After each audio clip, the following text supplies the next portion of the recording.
I'm Lacey. I've been here for like 6 or 7 months. This is your first offset? Yeah. All right, good.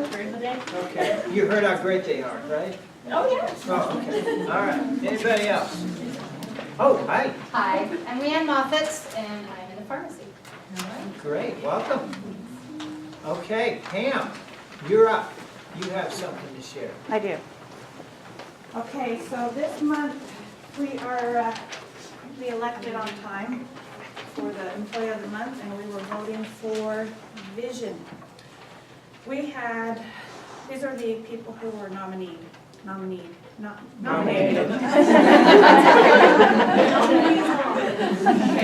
Charlie Button, Chris Simpson, Kathy Hyde, Eli Langhart, and Amy Johnson. It was a very tough one, and we ended up with a tie between Charlie Button and Kathy Hyde. So.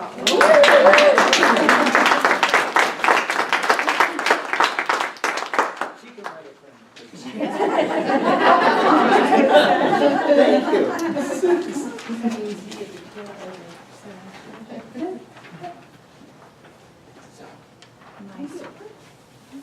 She needs the crown on. You need to I think officially. Charlie needs to Official, wear it. let me. She gets the crown and Charlie gets the Okay, so sash. she gets the crown? Woohoo! Yeah.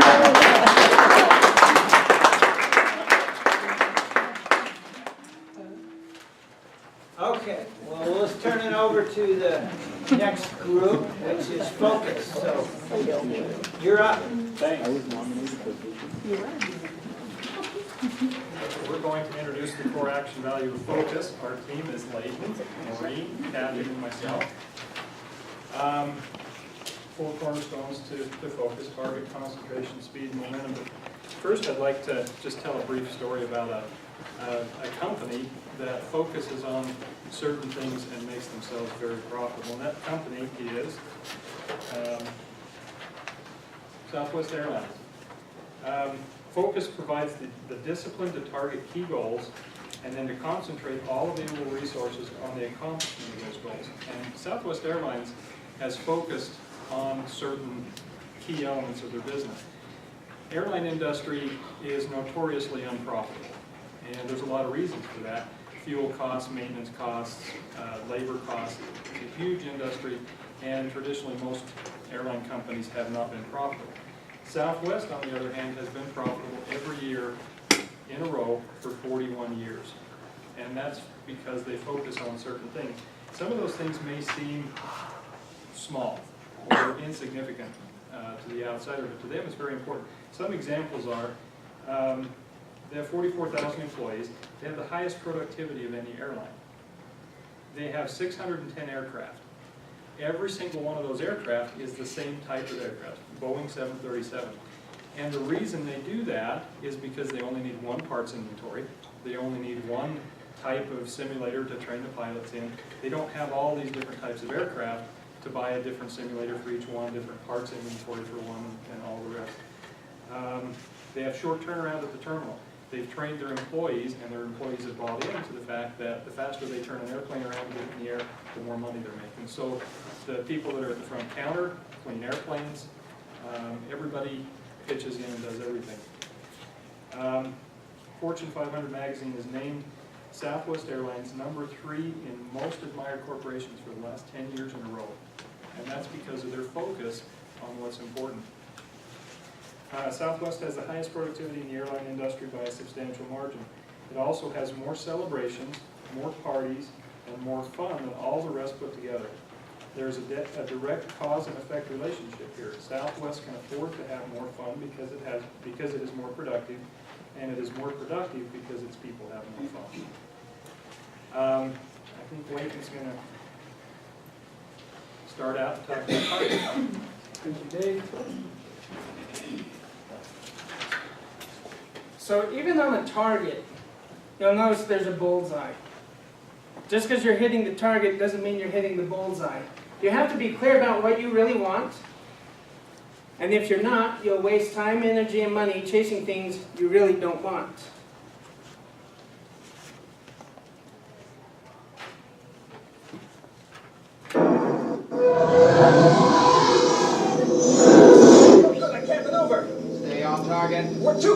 Stay on target. Loosen up! Go. That was Star Wars. Stay on target. When we're in situations like that, we've got things going on the side of us, behind us, it's easy to lose sight of our target. You have to know what your target is. If you're trying to do 50 things at once, you're not going to get any of them done. You have to know what your target is and clarify what you really want. You hit 100% at what you aim at. That doesn't mean you'll hit the target 100% of the time. Why? Because you're not aiming at the target. If you're aiming at nothing, you will hit nothing. You hit what you aim at. So this cartoon here, do you think I like to throw down a bolt and hit the wrong guy? It's just for funny.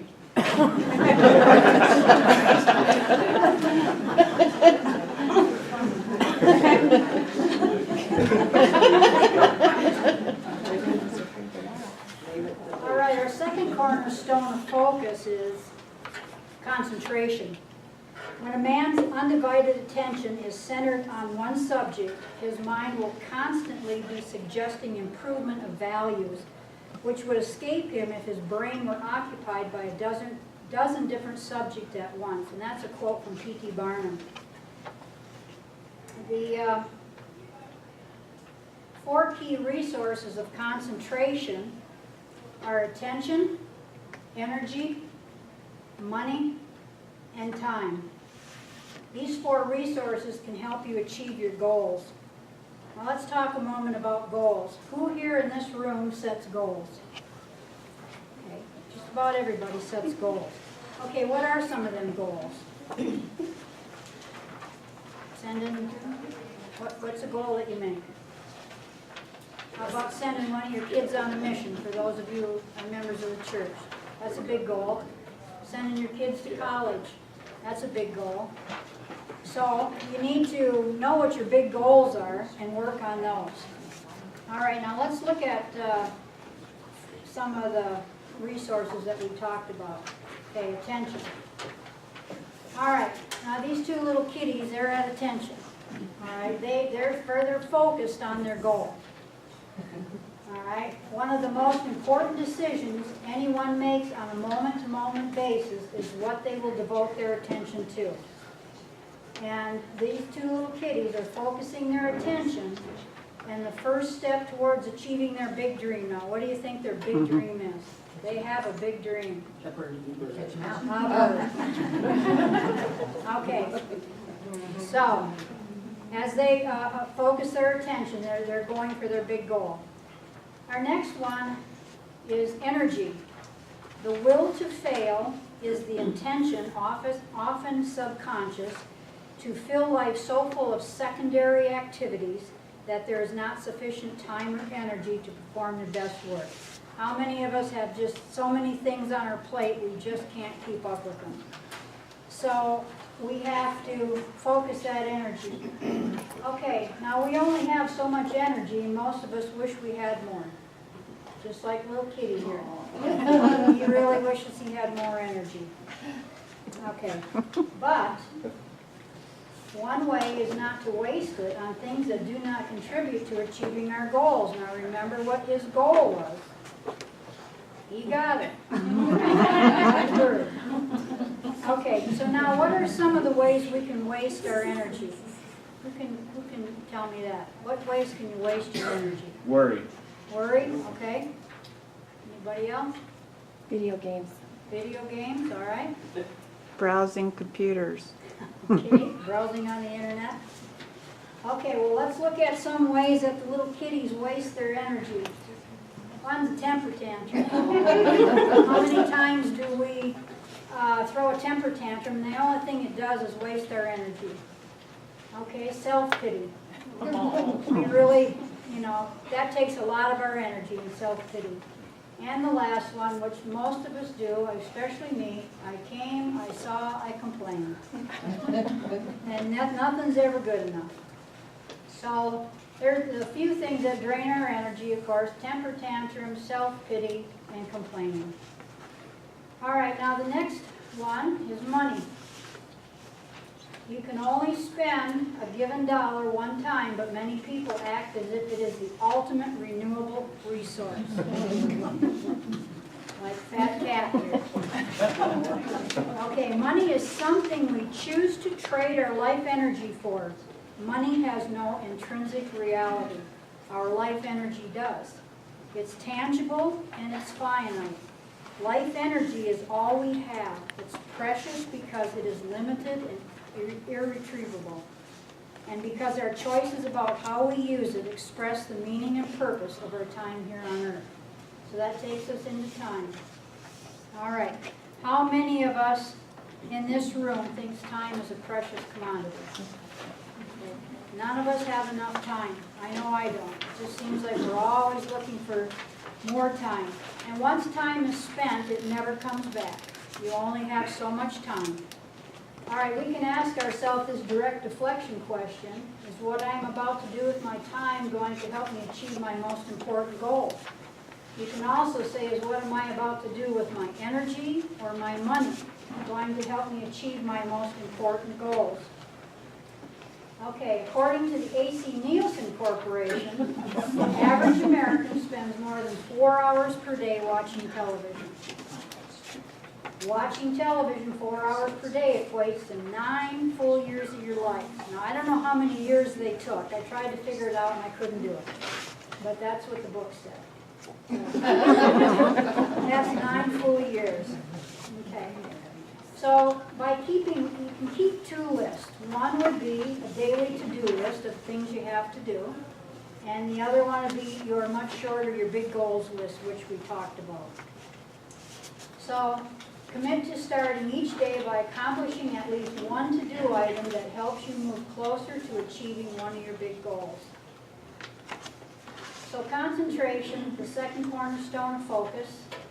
To be creative requires the ability to concentrate on one thing despite all the distractions. We all have distractions.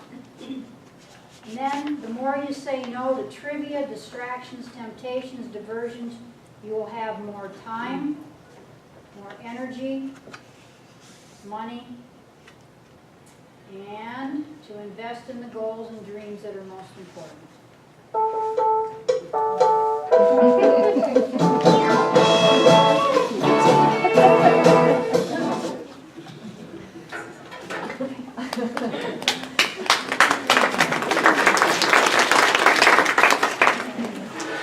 Okay, the next one is speed. And some of you might be thinking, what does speed have to do with focus? Put a few quotes on here that might help us understand that. Pursue one great decisive aim with force and determination. It is even better to act quickly and err than to hesitate until the time of action is past. And that has to do with procrastination. If we get going, do what needs to be done, stay focused, things will get done. All things come to one who waits. We've heard that before. But they are the things that have been left behind by the ones who hustle. That's actually my favorite one. Building a sense of urgency and moving quickly does a great deal to foster focus. When you are moving quickly, there is less chance of being diverted or distracted from your course. The more you think about that, the more you realize that's very true. Staying on course, staying focused, moving quickly, you get where you want to be. If you are pursuing inauthentic goals, speed will only get you down the wrong road more quickly. When I worked for the school district, I went in the teacher's lounge one day and there was a sign up above the coffee pot. It said, drink more coffee, do stupid things faster.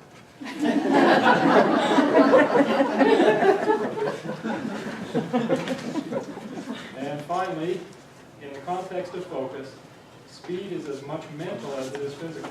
Creating an inner sense of urgency is one of the most important tools you can employ to be more focused and get more done. Okay.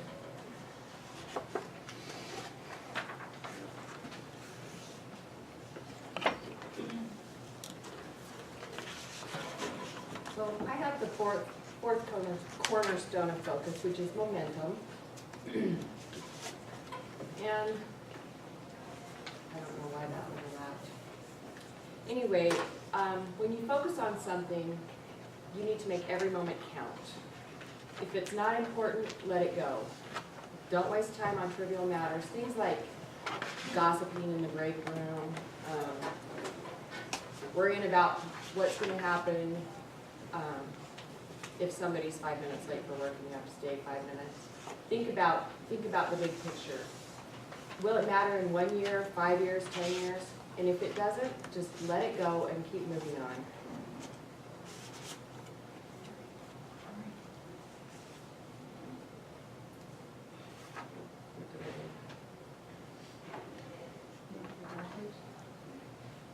That's right. So, one of the big things to remember with momentum is after there's been a big success, a lot of people get a big head, and then they don't perform their best. Just think about the Denver Broncos last Super Bowl.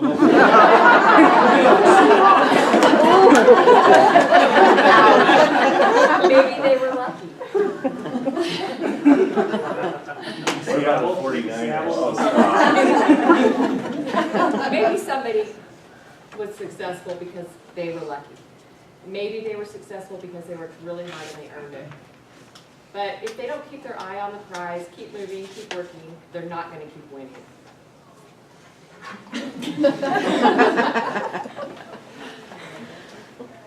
And there's a law, and I can't remember what the name of this law is. It's like entropy, I believe.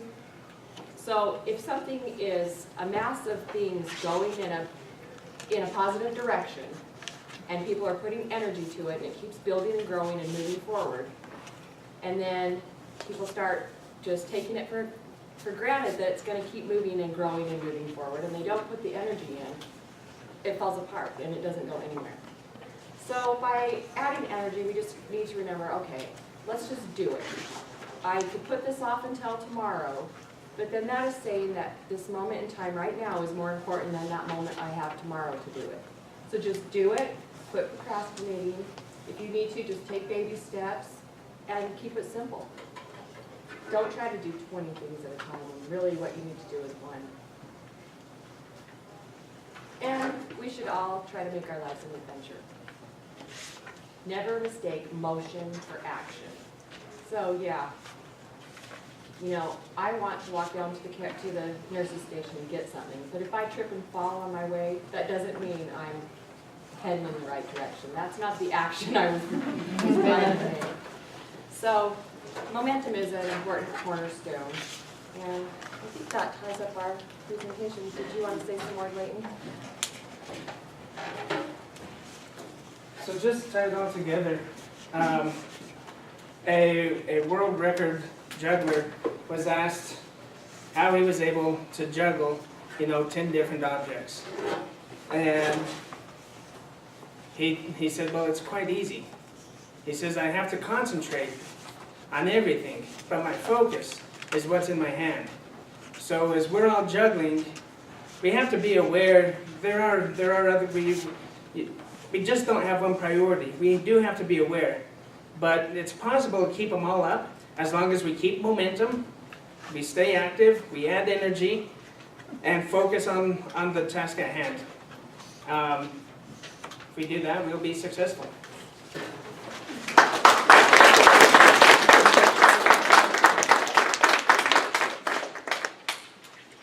Go Broncos. Thank you, focus group. That was good. Okay. All right, we got several other things to go through. So, Becky, do you have to run, or do you need to do yours now? Okay, you go ahead.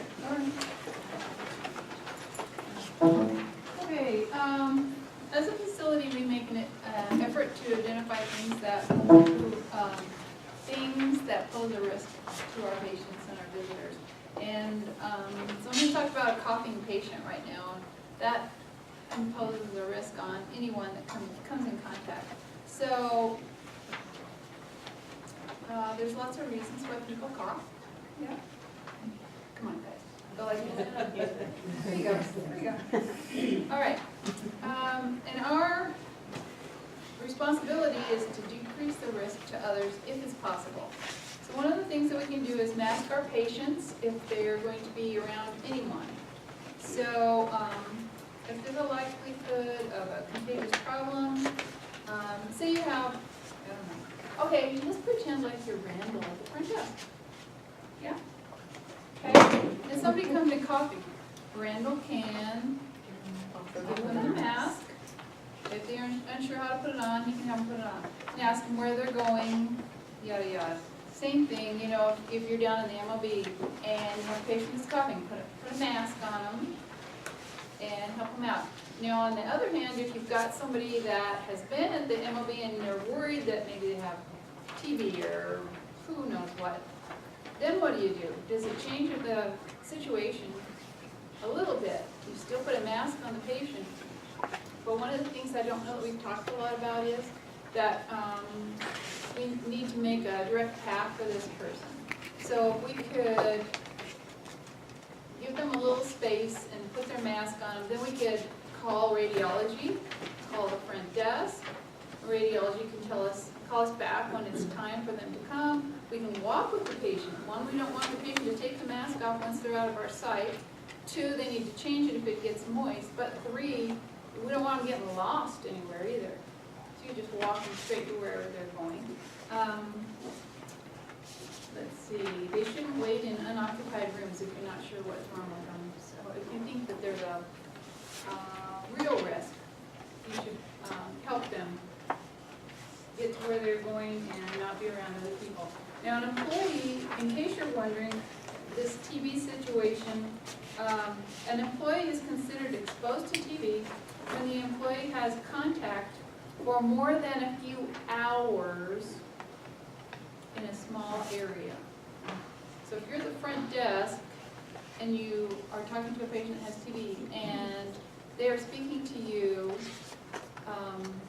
you're probably not going to be in what they call exposed because you're in a large area with really good circulation and you're not going to get that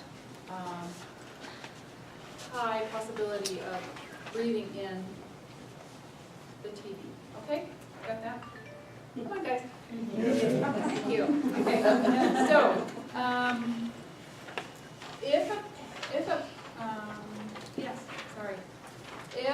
a healthcare professional thinks that they have been exposed to a TB, there's two things that they can do to help alleviate their I don't know, what would you call it? Anxiety. There you go. That's a good one. Okay, so first of all, if you thought you'd been in contact with someone, we would have you go to the front desk and go to the lab and get a TB placed, which we don't do anymore, right? Because we're a low incidence area. So this chance is super low. But you would get another TB test placed and have it read, and that would be like your baseline. And then in about 8 to 10 weeks, you'd go back and get another TB placed and then read, and that would be your actual risk factor related to this exposure. Does that make sense for everybody? So, we did have a possibility of that happening in one of our clinics. And probably no one is in danger from it because of all the things that we've looked at. But if anybody ever feels like they are anxious because of a possible exposure, we can come to me or to your director, and we can always test you and make sure. Everybody feel comfortable with that? If Becky's not in, I can do that. Who wants to give a shot? Okay, thank you. So do we have a video on the bucket challenge? Yes, we do. Is it on our website? It's right, I've already brought it up. So Pam, we got how much of our commitment do we have as far as donations? People have brought their donations in. Did somebody close it? Yeah, it's closed. We need to have anybody that is willing to donate by Friday, so 2 days. $1 a person, and I got a count last night from someone that was there, 62 people. 62, wow. So if you feel like you can do $1, wonderful. If you can only do a dime, just donate something, but bring it in. And so I'll have it at my desk. If I'm not there, it'll be at Pam's desk. So, and I did turn in my check for the dollars.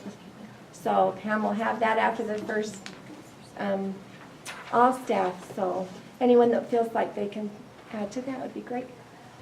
So in Bank of Star Valley we challenged them and they did theirs this morning. And we're on the front page of the paper. If you haven't seen the paper yet, front page. So thank you guys for participating in that. All right, you ready?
In all fairness, I did speed that up just a tiny Okay. bit. It looked like-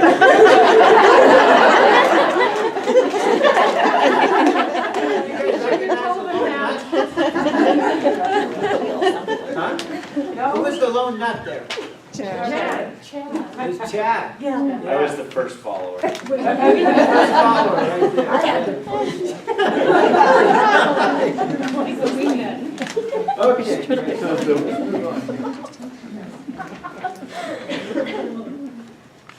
Mike.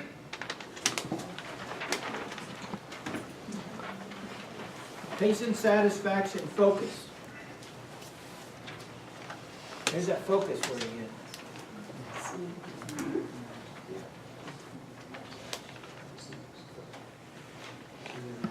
Trevor go next because he's already closing. Oh, yeah, you can. I passed over to you, yes. He was running too fast. All right, so Ashley probably didn't know she was going to be on the big screen today, but Ashley is one of our new employees, and she's already introduced herself. We're happy to have her as RN, and she brings with her a lot of great experience, so we're really excited about that. Angela Muir, she'll be working in dietary. I don't think she's here in this group. She's in the kitchen right now, so say hi to her. Christopher Lee, he's also an RN on Med-Surg. He's also 6'7", so if you need any light bulbs or anything, that'll be handy to have him. Tiffany Nethercott, she worked with us as a CNA on Med-Surg for quite a while, and she's now back. Alyssa Clark, working in environmental services as a housekeeper. Joanne Hollingsworth, RN on Med-Surg, and she came all the way from Louisiana to be with us. So, Sherry Warren, Afton Clinic, the admissions. Leanne Moffett, and she's in this group as well. Pharmacy clerk, and then that's it. So, welcome all the new employees as you see them there.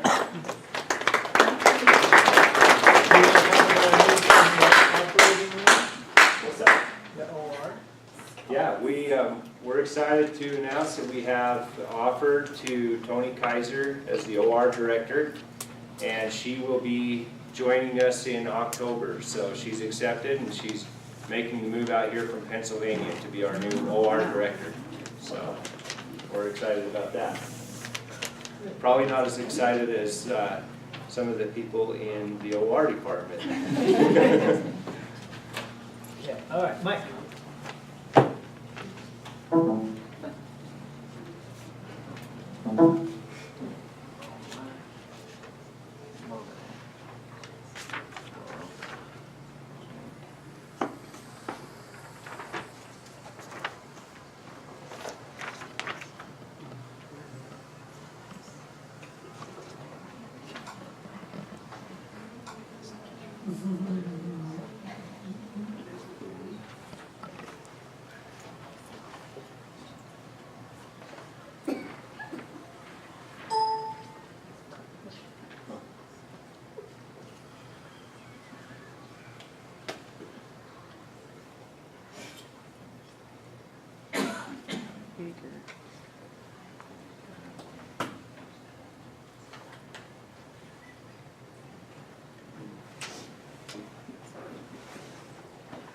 Everybody see that okay there?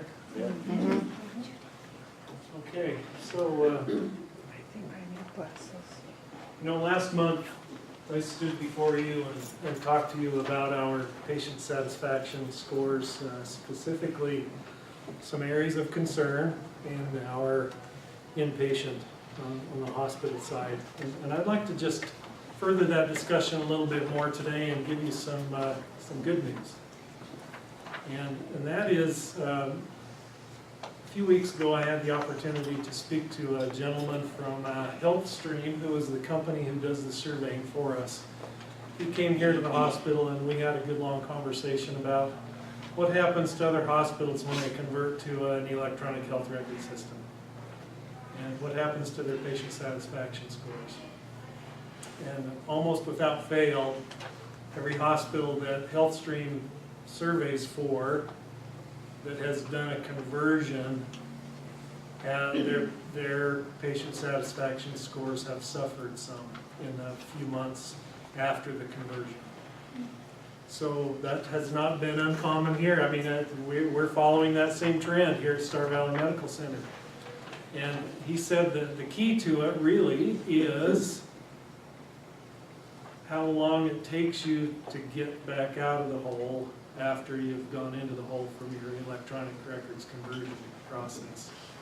And so that'll be a challenge for us to make that time period as short as possible, because if you remember a year ago, we were in the 90s in almost every category. And you can see now, and as we discussed last month, where in some areas we're down in the 10th percentile versus the 90th percentile. So the good news is it's not an insurmountable task. I know many of you have felt like, oh, why should we even try anymore? We're down below 10% satisfaction from our patients, but it is not that insurmountable. And let me show you why. So I'd like you to focus right here on this area. Now, there's been a few changes in the surveys. It used to be you were on a 1 to 10 scale, 10 being the best, 1 being the worst, and a 9 or a 10 meant top box. And there are still a few questions like that, but most questions now are not rated on this. Always, usually, sometimes, never. So if a patient gives us an always, that's a top box score. Courtesy, respect of nurses. Did my nurse respect me, and was she courteous to me? Always. That's a top box. So in this particular survey question, 8 out of 10 people say yes. The nurse always treats me with respect and is courteous to me. 7 people said usually, 2 people said sometimes, and 1 person said never. So this is over a 6-month period here. These surveys, there are nearly 60 respondents to the survey. So of those 60 people, 48 gave us a top box.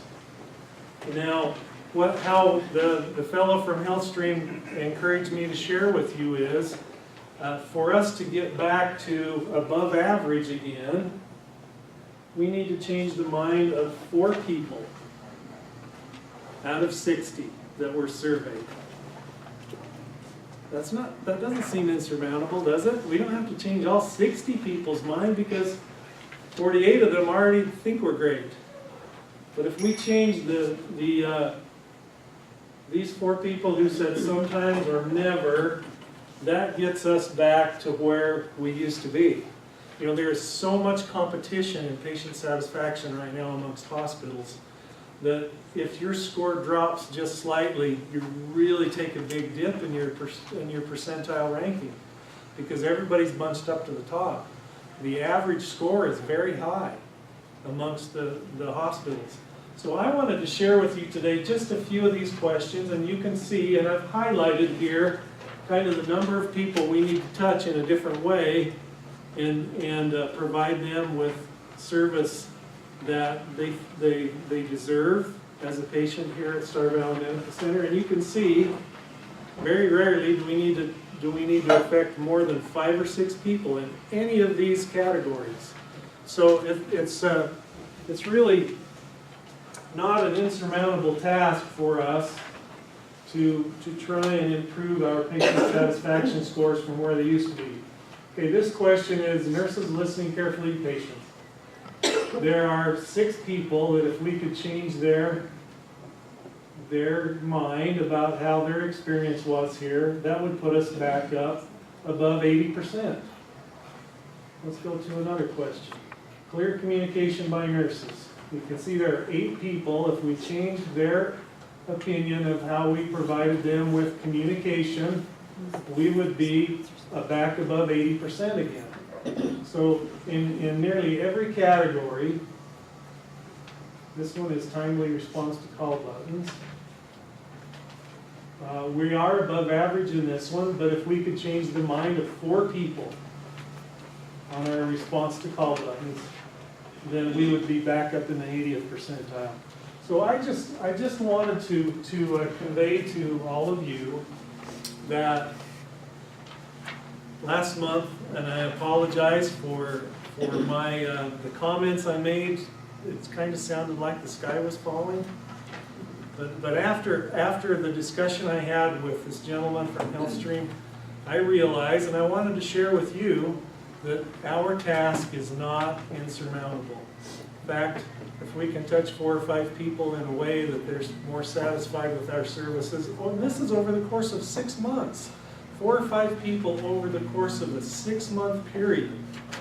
If we can touch them in a different way so that they're more pleased with their stay with us, then our patient satisfaction scores will be right back where they used to be. And we can, and this is going to be, I feel like, I wouldn't say easy to overcome, but it's something that, a goal that we can get a hold of and we can really understand and make a lot of difference in the care and in the treatment or in the satisfaction of our patients. So, you know, what are some of the things that we know that we need to change? And this is common for electronic health record implementation. Where the nurse stands in relationship to the patient in the patient room. Where do you have to stand now when you do your documentation? In the corner with your back to the patient, right? I take offense to that. They don't have their back to the patient. Okay, they have their side of their face to the patient. Is that more accurate? Okay. Are they able to, without making a real effort? And Eli, I'm not trying to pick. No, I know you're not. I know. Without making a real effort to turn and talk to the patient, it's kind of difficult. You've had to change how you do things, right, in the patient room. So we're going to work on some of those little tiny things that are going to make for a better patient experience. So that's just one item that we could do. we've implemented doing administrative rounds amongst the patients every day. This was encouraged by the fellow from HealthStream, saying that the more eye-to-eye contact we can have with the patient, the better their experience is going to be. So whoever the administrator is on call in the future is going to make daily patient rounds with our inpatients and see how they're doing, see if there's anything we can do to help, if there's any comments they have for us. And we want you to know we're going to bring the good things back to the staff, not just the bad things. And I hope that you all don't feel like we're trying to spy on anybody. It's really an effort for us to try and improve our relationship with our patients. And why are we doing this? We want our patients to have a good experience, right?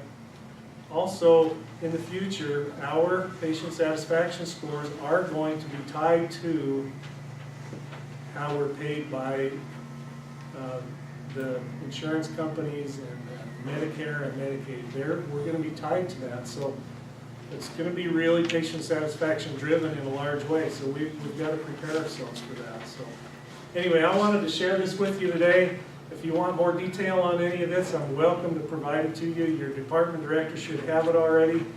And hopefully they'll share that with you so you can really dig down into more of the detail and see that this is not an insurmountable task for us to improve our scores again. So thank you very much. Thank you, Mike.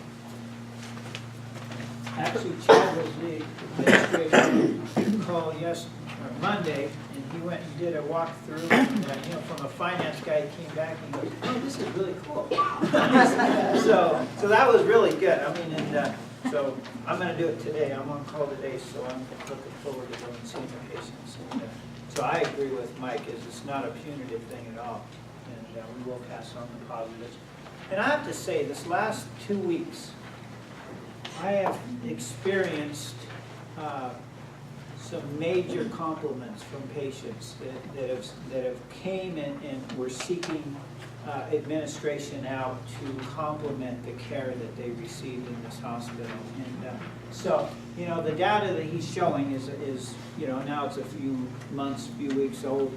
I really sense that tide is turning. I really do, and I sense that there's much more comfort and confidence in the Meditech system, and I think that alone is, the patients are not experiencing the frustration and of the staff, and I think some of the delays just of learning the system. And I think we're at the point now where we're starting to get through that, and I really truly believe the patients are seeing that as well. On the agenda here, we have fiscal year 2015 organizational goals. And this is, facility-wide, and I just want to go through these really quick. And the first one, and you don't have this in front of you, but the first one is exactly what we're talking about. Strategic initiatives to improve patient satisfaction.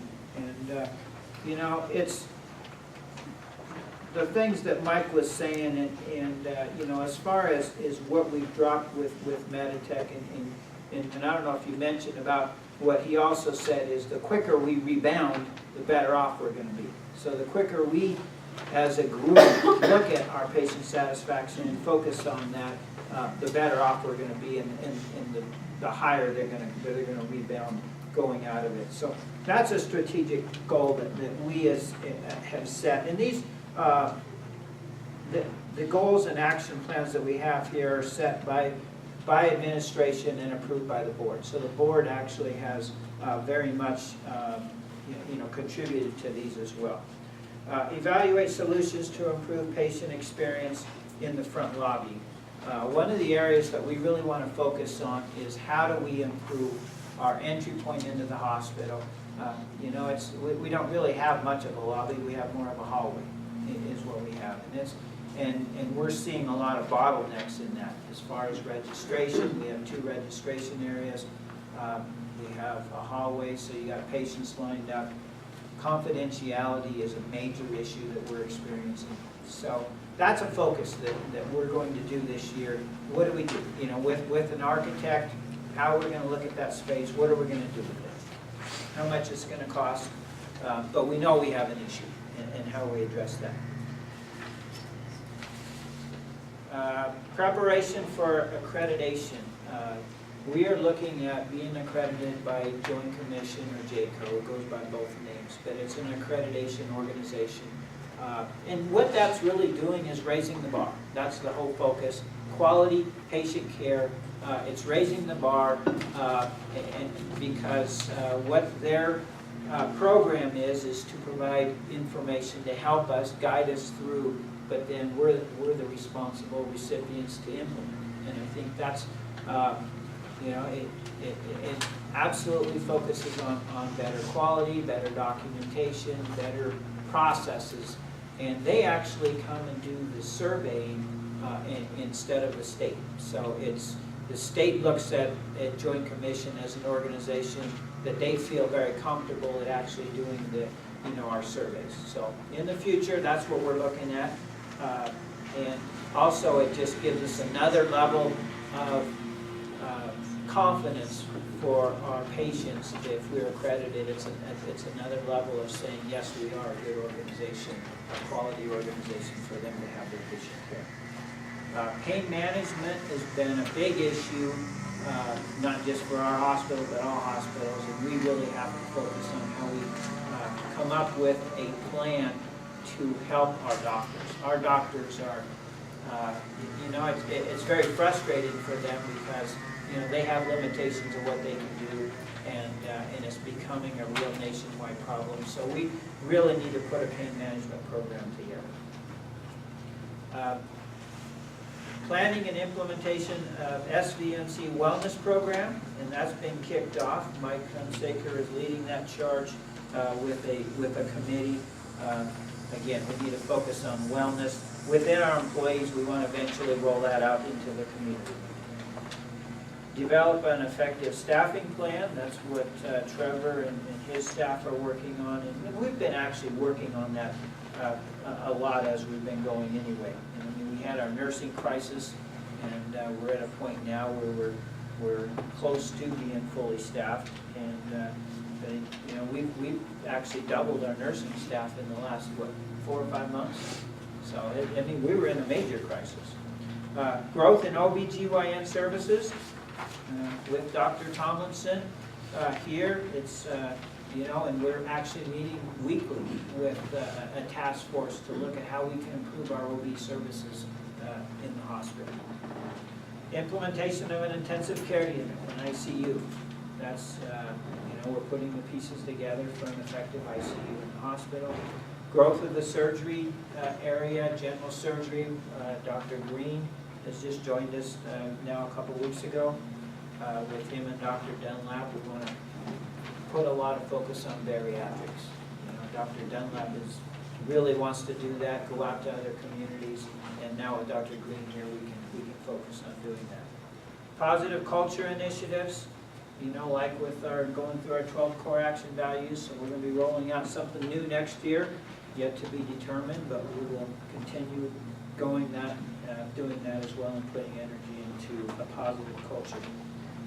Education and service initiatives. We feel that that's been kind of hit and miss ongoing, and we need to really focus on more education for our staff. And as far as the expansion, and Mike's going to talk about that next, but complete our hospital expansion within budget. You know, and that's you know, financially, we don't have any more money. We have to do it within budget, and that's our challenge, is to make sure that we do that, keep that within budget.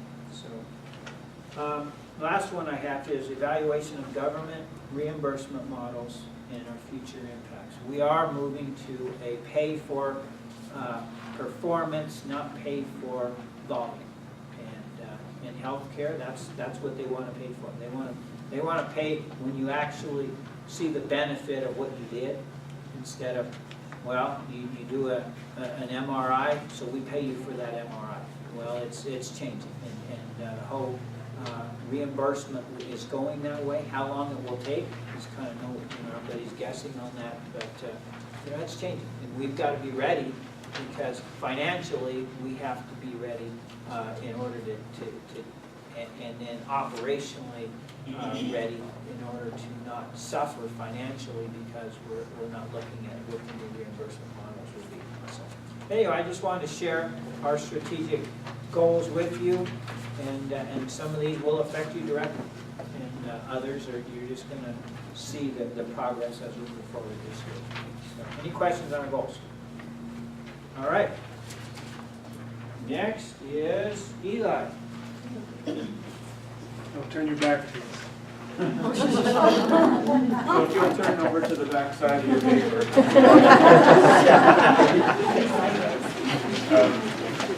This is our meaningful use snapshot as of a week or so ago, 10 days. And so as you can tell by our percentages, we're doing really well on our meaningful use numbers. Kind of like what they talked about earlier, though, it's a matter of entropy. We can't give up yet. We still have 30 days left for this first 90 days. So, and then we're not done. Right after that, we kick into our 365 days. So it never ends. From now on, these numbers will be important. So, you know, we're doing well. Keep on track. This is still just stage 1. Stage 2, there's some additional numbers we have to meet, some additional percentages. So there will be some changes. But stage 2 for the hospital won't be until October of next year. So these numbers, these percentages that we're meeting now are the same percentages that we'll have to meet for this whole next year starting October 1st. They wanted to kind of, you know, meaningful use for those of you that don't know is the government's kind of the way that they've decided to help improve patient outcomes. You know, Charlie talked a lot about pay for performance. These are going to be the kinds of numbers that we use to determine whether or not a hospital is successful is based on these metrics that they're capturing. Not only is it these patient metrics, but also, you know, you've got the HIPAA rules and all of that, so the government requires that we actively take steps to protect patient information and show that we're taking measures to do that, and may or may not have been aware of some of those actions that we've taken. The recent email, maybe that you've seen, maybe you haven't seen yet, that's part of the those steps that we're taking so that we can improve patient security, improve the security of the network so that we don't have issues of people getting in and getting into our system that shouldn't be. So I apologize if any of you are no longer going to trust emails from IT, but you know, that's just some of the steps we have to take to make sure that you're aware and take steps to protect patient information. So, you know, congratulate you on your meaningful use. We're doing well. There's a lot of documentation that sometimes you may not think that it's going to improve patient outcomes, but you know, it does improve patient access to their records. Gone are the days where you have to try to have somebody in medical records dig up your records out of the dusty shelves to be able to get online and look at it yourself. So that's kind of where the government's trying to drag healthcare into the electronic age. So any questions on meaningful use? Any questions you might have for us? The prize for meaningful use. It's fairly significant. The hospital has about $3 million into Meditech, and meaningful use is going to give us about $1 million of that back. So it's not small change to the hospital, it's pretty significant. So it is important that we don't just blow it off because there is big money on the table for the hospital. Thank you. Thank you, Eli. Mike, you're up for discussion. You got 2 minutes. So you can kind of all see what's going on with construction out there. We're on schedule. In fact, a little bit ahead of schedule in the ER. And we're right on schedule for the surgery department expansion. Over the course of the next month, when we get a few more things done from a structural steel and roofing perspective done, I'd like to set up a little schedule for people to sign up. I could take maybe like 4 at a time and do a tour of the ER. We'll set aside 1 day a week that we can have a little schedule, and I can take some tours over there. So I would do that on like a Friday. So if you're interested in doing that, keep an eye. I'll send out an email so everybody's aware of that. But inside the ER, it really looks like a building. I mean, you can kind of see what it's going to look like in there now, and it's really exciting that we're making such good progress. So even in spite of the rain that we have had in the last few weeks, things are right on schedule there. I can tell you that the emergency power And UPS project is complete now after 10 months. That one is done, thankfully. We do have a megawatt of backup power at the hospital now, so that's a good thing. We'll have about 40% room to grow, so we've got lots of extra capacity for emergency power, so that's a neat thing. Happy to have that done behind us. Any questions about the construction, concerns, comments? We intend about the middle of September. It's the plan right now, barring any unforeseen weather or circumstances, but the ambulance drop-off and pickup will go back to near the door so they can get back to the ER through the ambulance door of the ER. The walk-in ER traffic will still come to the front door of the hospital. So if you have to come to the ER but you don't need an ambulance, still come to the front door. If you're being delivered in an ambulance, you'll kind of go back to the old place. We're going to build an ET tunnel through the new surgery area to the doors of the ER. So that'll be happening about the middle of September. Thanks, everyone. Okay, thank you, Mike. All right, anybody have any questions? Your time. Anything you want to ask? Anybody? Nobody? Okay, Pam. So tug of war's next Wednesday, 12 o'clock noon, we'll be outside. So make sure you get your teams hyped up because Clancy wants to take that trophy over to the tee off it. I don't want him to have it.